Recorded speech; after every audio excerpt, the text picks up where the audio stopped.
Hello, this is Frank Falvey with Frank Presents, and my co-host, Steve Sherlock, number 11. Number 11. We're still counting. We are.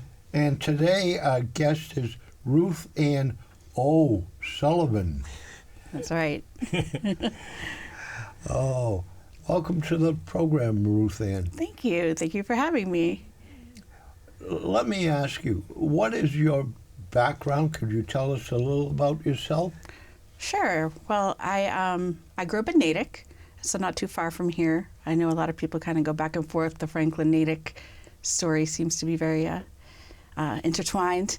Just out of college, I went to UMass Amherst, studied business management, and just out of college went to New York City. Actually, I had an opportunity with the bank I was working for at the time wanted to expand into New York. And I was young and single and didn't have children and said, I can do that. So spent the bulk of my 20s in New York City working for a Fortune 500 company and putting everything I had into my career, and ended up having a pretty flourishing career out there. Was recruited by another banking institution in the South that wanted to come to Boston. So took that opportunity and they relocated me back to Boston. So shortly thereafter, I started my family, met my husband, and I was out in the Rutland, Wachusett area for a few years. I wanted to be close to where my parents retired while my children were young, but wanted to kind of get back a little bit closer to Boston and just, a little more where the action is.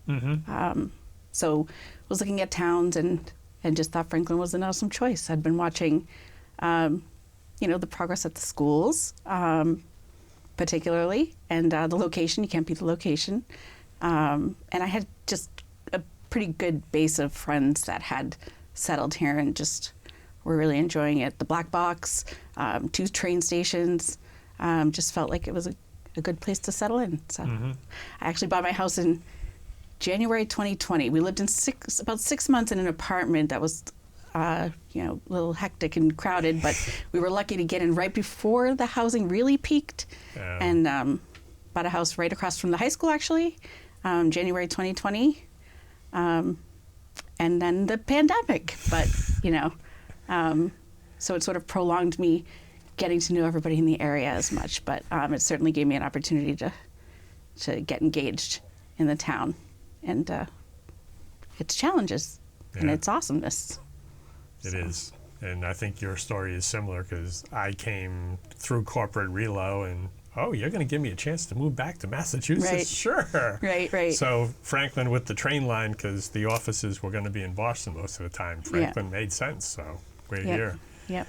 And in terms of engagement, one of the aspects of engagement certainly is the vote coming up October 24th, November 7th for the town election. So you can speak towards engaging in terms of voting as a citizen responsibility. Yeah. It's probably what I think is one of the most sort of essential duties of any citizen is to vote. My children certainly know that about our family. I know I take them to the polls. They come right in with me. I show them how to connect the line or fill in the dot.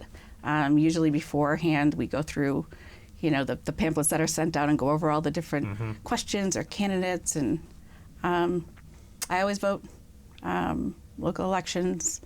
And I think that we don't have the biggest turnout for local elections, so I would love to see that change. I think we had a decent-sized turnout in 2021, but it still was like less than 20% or something, right? So historically, that's certainly been the challenge.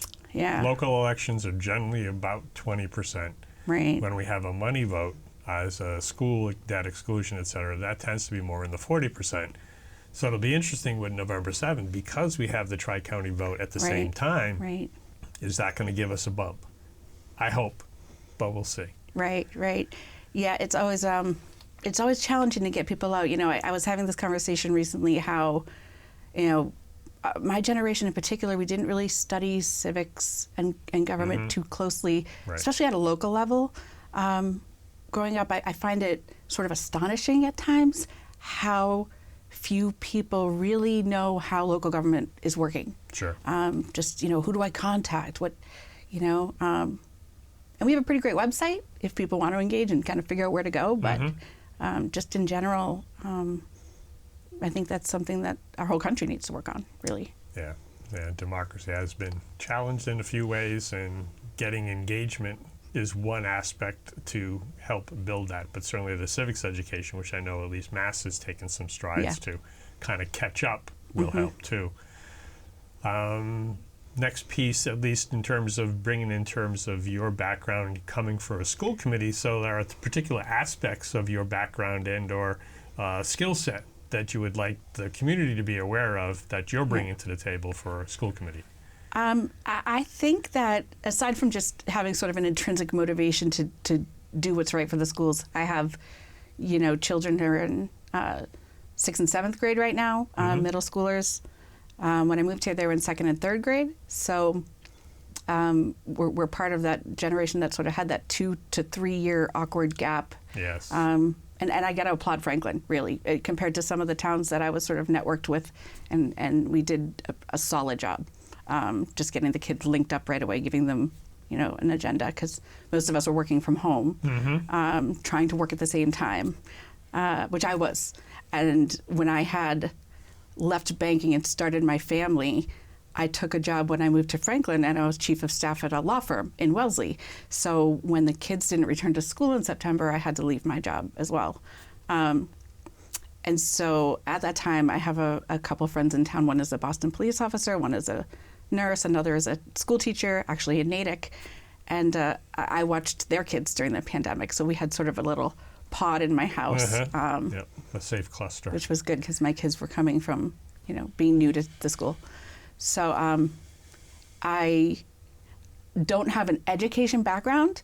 I have a lot of friends and family in schools. I have really engaged with the schools and participated in the PCCs. I've run the variety shows. I've shown up for the teacher appreciation days. I have a lot to learn around policy. I think my strength will be strategy, maybe more so than policy. I think my private sector sort of fearless business acumen may come in handy. I think that just having fresh eyes on, and when I say that, I don't want to take anything away from the people that are the incumbents and the people that were just on the school committee. I do think that we have had great representation for the schools, and it's one of those positions that I think burns people out, just especially because it's voluntary. But I do have a strong finance background. I do have a good legal background. I'm also a paralegal. I went to Northeastern just to certify that. But I think I just have sort of a non-public sector sort of, vision about it, and I think that's going to be beneficial as I collaborate with, people like Dave McNeil and Dave Callahan, who are very strong in policy. I think I sort of complement that with strategy, and I think we can work well together. Good. And one of the other pieces, certainly as you've been preparing, you're aware of the budget challenges, not just on the town side, but certainly within the school, whether it's truly systemic. You'll begin to find out if you haven't already. Thoughts on that as you go through that process? Well, it's definitely, I wasn't planning on running for school committee, actually. I just had been really involved since I had seen, when I first moved to town, was when those teachers were on 140, 100 teachers in solidarity with pink slips. And I was a little bit blindsided, like, wait a minute, this isn't what I expected, what's going on? And I remember during COVID, we had the outdoor meeting at the football field, and at the time, Dr. Bergen was the chair of the school committee, and Dr. Ahern was superintendent, and they were sort of pleading with our town just to say, we're not getting what we need. We need, more funding, more local contribution. So I really perked up then and just started to really pay attention. And what I learned was there's not much we're going to be able to do at a state level. The Chapter 70 equation, which I know is complicated, but essentially is revolved around median income land value. And I know that Franklin sits in the top some statistics tell me the top 13% of town wealth. I've definitely solidified at least the top 20%, and I know our local contribution sits in the bottom 20%. So to me, there was a disconnect. So I was adamant. I've been at every school committee meeting. I sit there with you most of the time, and town council meetings I go to, just to try to get to the bottom of it. And so I had been talking with Jamie Helen off and on. I would go meet with him and just say, what's going on? What can I do? It seems like we need an override. And he would say, well, that's not going to happen in this town. Overrides don't happen. And I was like, well, what needs to happen? How does this start? And he's like, we need like a citizen movement. We need a grassroots movement. So I had been talking to some local advocates, former school committee Roberta Trahan, Ann Bergen, and they had started this group, One Franklin, in 2019 that sort of fizzled away when the federal COVID money came in. So I sort of re-engaged that group with their blessing and registered with Nancy Danello downtown, and now we have a political action committee, or not a ballot question committee, which is different. And we're working. We got the joint budget subcommittee reconvened. We sort of engaged the town council and asked them to do that, and they've done it, and they're pulling the numbers together, and we'll see what comes of it. It's early, but people started approaching me and saying, there's a few open spots on school committee, and you're sort of doing the work anyway. What do you think about running? So I did. Why not? If I'm going to be digging into it and trying to solve this problem, I might as well put my arms around all the resources available to me. Have a seat at the table to do so while you're at it. Right. So thank you for stepping up to do so. Thank you. So are you an incumbent, or would this be your first term? This is my first term, yeah. It would be your first term on the school committee. Yeah, yes. And why do you feel, what is it that you need more money for? What programs specifically do you feel the school system doesn't have that you need to have? That's a complicated question, because I think when I talk to people, what has happened historically, and Steve, you've done an awesome analysis of like the different cuts over the years in some articles that I've referenced, but things like foreign language, for example.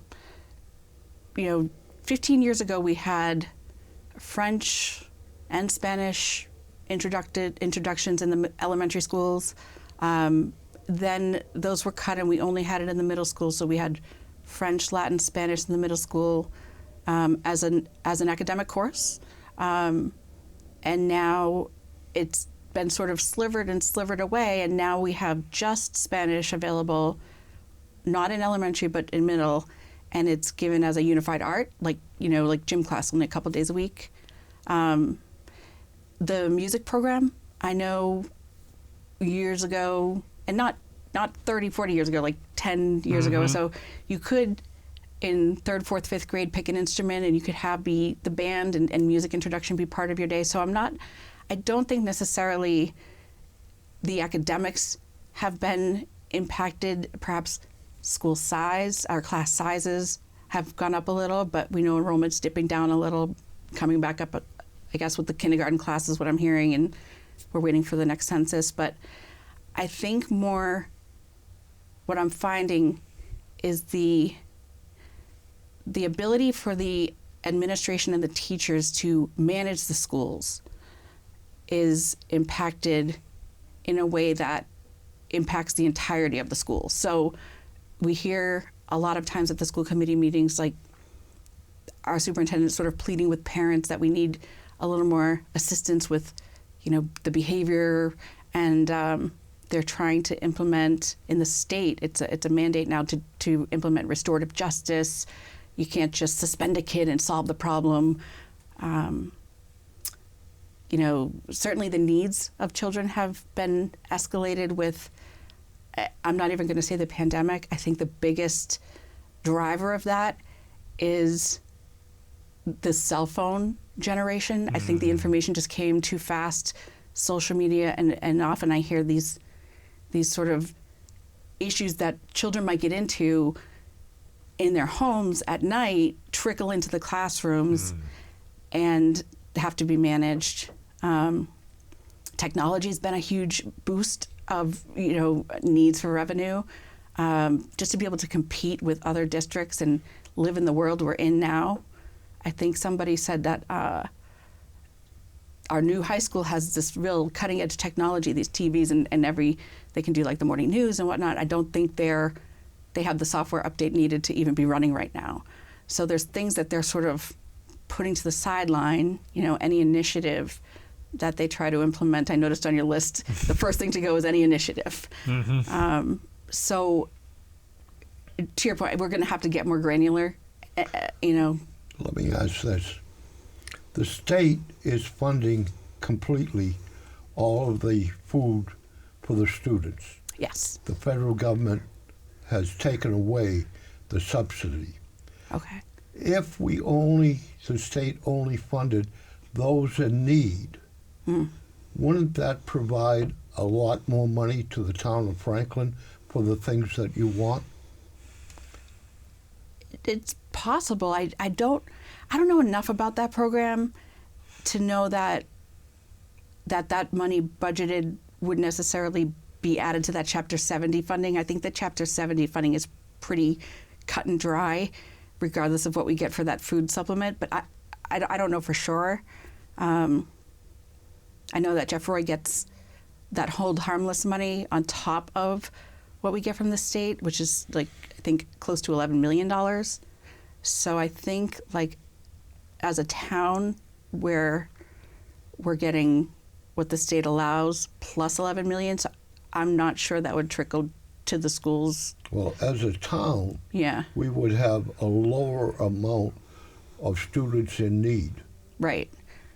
So as a town, it certainly would seem as a logical possibility that if we only funded those in need, then the state would have more money for education. But let me switch to another topic. I just learned this morning that there are 72 students in need that have come to Franklin and are now being integrated into the school system. Right. $107 a day is being delivered to the town of Franklin to help offset that expense. And you said that works out to be what, 17,000, what a normal student is getting now. The state average of the per pupil is what we've heard through the school committee, between the 17,000, 18,000 per year. Right. And you can equate it out to like $107 a day. And apparently through the Department of Elementary and Secondary Education, they'll reimburse the school on a quarterly basis depending upon the attendance of, we had heard initially 40, apparently we knew it was going to go up, so maybe it's now 70 or so students. So there'll be something coming to us to certainly help those students who are now integrated into the classrooms. What is your plan, or how do you see that integration of students on a student by student level and being able to participate in sports or music? Do you have a plan to fully integrate those students into the school system and into the community? I think that, and I've heard our superintendent talk about this sort of plan of action, and I think I'll start by kind of just saying I do believe that nobody knows better than our educators how to get this done. Really? I do believe you hand a child over to one of these educators, and they just a story. For example, I know when they first came to town, there was a lot of discussion over who's reaching out, who's finding out what they need, and I know I had talked to the superintendent's office, and he had gone in early to show them how to navigate the bus, how to get on the bus and drive over. And I know in particular one story was the they pulled up to Oak Street Elementary, and the principal over there, Brad Hendrickson, jumped on the bus and said, "Hola, amigos," and he speaks 3 languages. And I guess he used to be a principal at a school in the city and has that skill set. And just got really enthusiastic. I see enthusiasm around the teachers. That's challenge.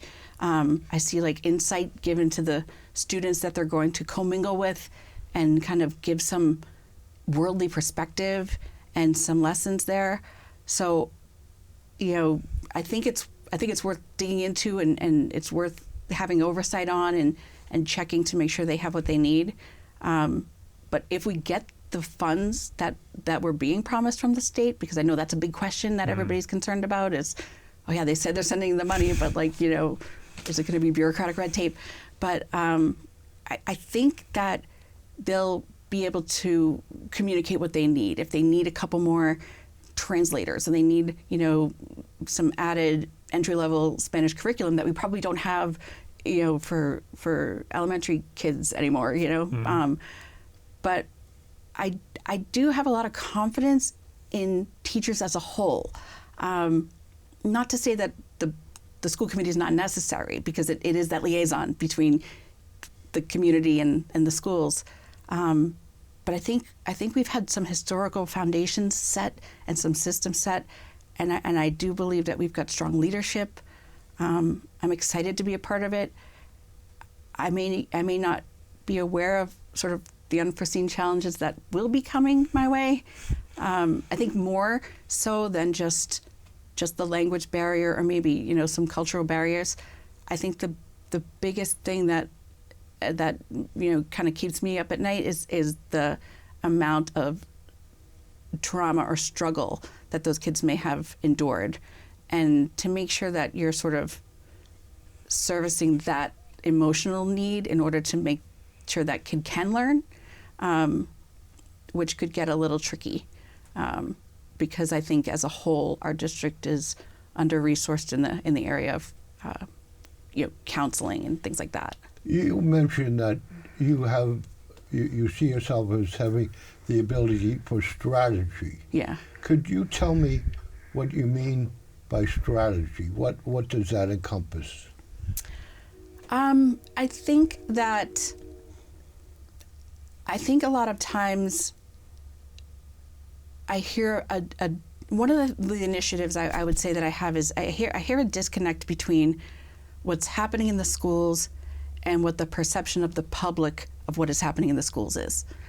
And what I say is, it's not just it's certainly the rumor mill, and there's confidentiality laws, and there's things, policies in place where you can't really expose anecdotal stories to the public the way that maybe a different department could, like the police department could say, hey, listen, we pulled a gentleman over the other day and this is what happened.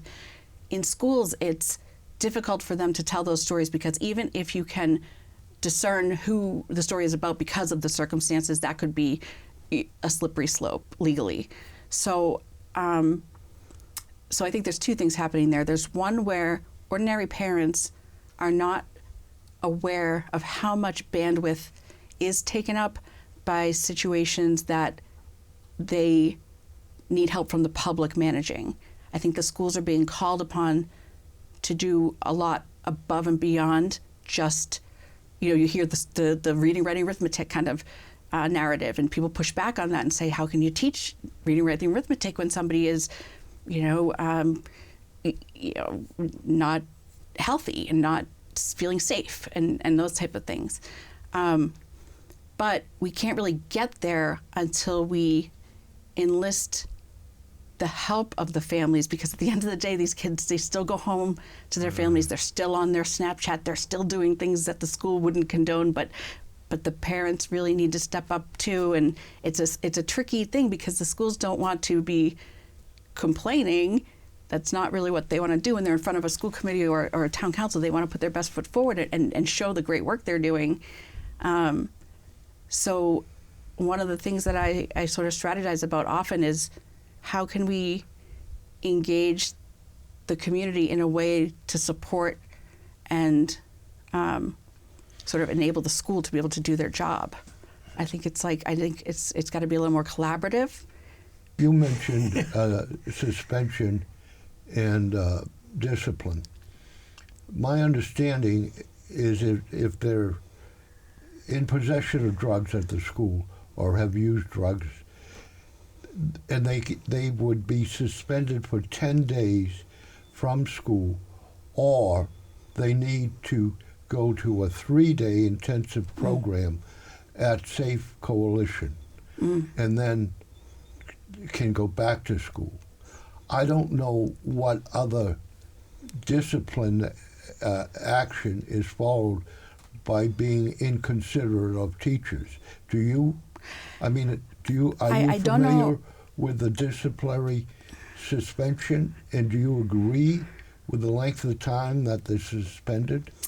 Well, I do know that in January of last year, I believe, there was some new legislation introduced to the Massachusetts public schools that required a student that, I believe it's not nonviolent. So if they didn't hit another student, you cannot suspend. You have to create a system of restorative justice no matter what the disciplinary action is, which in theory is probably very necessary. I'm sure there's many districts that were giving up on children and just kind of didn't have the bandwidth to deal with it properly. So, these things always kind of arrive out of necessity. But I think if you have a district that tries to do the right thing and you have leadership trying to do the right thing, it can become an administrative nightmare for a district of our size. Well, yeah. Let me, again, I'm sorry I need to interrupt, but is there any last thing you would like to tell viewers how they could contact you, a website or phone number, and how they could reach out if they were interested in finding out more about you? Yeah, absolutely. I'm open to receiving emails. My personal email is just Ruthann. It's Ruthann, O'Sullivan, OSULLIVAN @gmail.com. I'm responsive to that. My telephone number is 508-397-7785. I have no qualms giving that out. I'm sure it's all over the place because of the One Franklin group. And onefranklinma.com it will be live, at least probably just after the election. We have some people working on that as well. So. Ruthann O'Sullivan, thank you for being a guest. Steve, thank you for being a co-host. Sure. And all of us hope to see you on November 7th at the high school auditorium from 6 to 8 o'clock on the 7th of November. And if you see us, please take the opportunity to stop and say hello and ask questions. And I hope to see you, Ruthann, after the election and hear the results. Thank you so much. Thank you. Appreciate your time. Thank you, Steve. Thanks, Steve. Thank you.